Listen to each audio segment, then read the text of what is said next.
আসসালামু আলাইকুম প্রিয় শিক্ষার্থীরা, আমি শিন সুলতানা চলে আসলাম টাইপ 2 নিয়ে আমাদের নতুন গৌরব গাথা এই গল্পটি। চলো আমরা টাইপ 2 তে আছে মূল ভাব, আমরা এটা পড়ে ফেলি।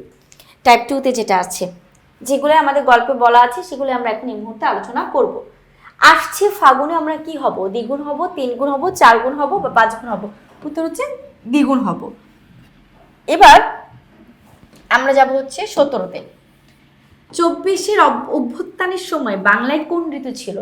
মানে যে 24-এর অভ্যুত্থান চলছিল সে সময় কোন ঋতু? বর্ষা ঋতুই চলছিল। দেখবা যে জুন জুলাই মাসটা কিন্তু বর্ষায় হয়, আর তখন বর্ষাকালই ছিল। এবার আমরা আসি 18তে। 18 কোটি মানুষের মনে জ্বলতে থাকা আগুন থামানোর সাধ্য তার ছিল না। এখানে তার বলতে কাকে বোঝানো হয়েছে?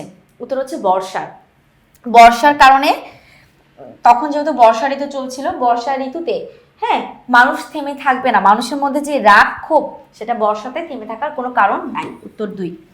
এবার আসি আমরা 19-এ। 5ই আগস্ট 2024 কে রচনায় জুলাই মাসের কত তারিখ বলা হয়েছে? 5ই আগস্ট 2024 রচনায় জুলাই মাসে কোন তারিখ বলা হয়েছে? সঠিক উত্তর হচ্ছে 36শে জুলাই। আচ্ছা, 5ই আগস্ট 36শে জুলাই বলা হয়েছে, এটা আমরা সবাই জানি।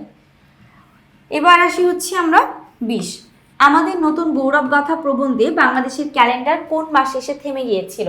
সঠিক উত্তর হচ্ছে আমাদের জুলাই মাসে এসে থেমে গিয়েছিল, কারণ সবকিছু কিন্তু জুলাই মাসেই হয়েছিল।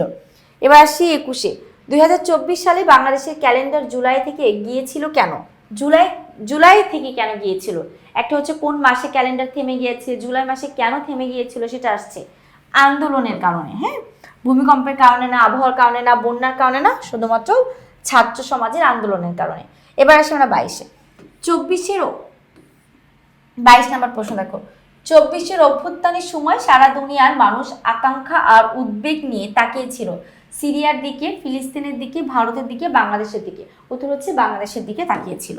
এবার আসি আমরা 23-এ। আন্দোলনকারী ছাত্র জনতা কয় দফা দাবি পেশ করেছিল? 1 দফা, 6 দফা, 9 দফা, 11 দফা? উত্তর হচ্ছে 1 দফা, যে পদত্যাগ করতে হবে। এই দফা দাবি নিয়ে ছাত্ররা যুদ্ধ চালিয়ে গিয়েছিল।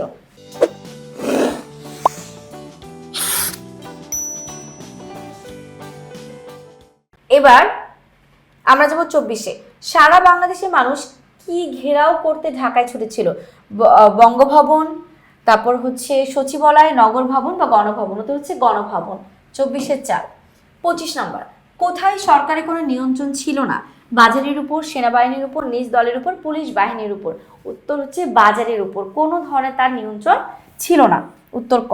এবার আসি আমরা হচ্ছে 26। মানুষ ব্যাংক সহ বিভিন্ন আর্থিক প্রতিষ্ঠানে কি হতে দেখেছে? লুট হতে দেখেছে, আমরা সবাই জানি। সেই সময় খুব বাজে অবস্থা ছিল আমাদের দেশের, সবাই লুট হতে দেখেছে। 27। সকল অনিয়ম আর অবৈধতাকে সরকার কি দিয়ে ঠেকে দিতে চেয়েছে? মুক্তিযুদ্ধের গল্প দিয়ে, উন্নয়নের গল্প দিয়ে, পরিবর্তনের গল্প দিয়ে, ভয় দেখিয়ে? উত্তর হচ্ছে উন্নয়নের গল্প দিয়ে। আসলে কিন্তু এরকম কোনো কিছুই ছিল না।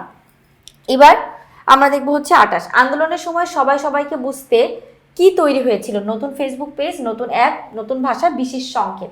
উত্তর হচ্ছে নতুন ভাষা। ওই সময়টায় দেখা গেছে অনেক কিছু বন্ধ করে দেওয়া হচ্ছে, মানুষের ভাষা বোঝার জন্য নতুন একটি ভাষা বা শব্দ ব্যবহার করেছেন তারা। 28-এর 3। এবার 29।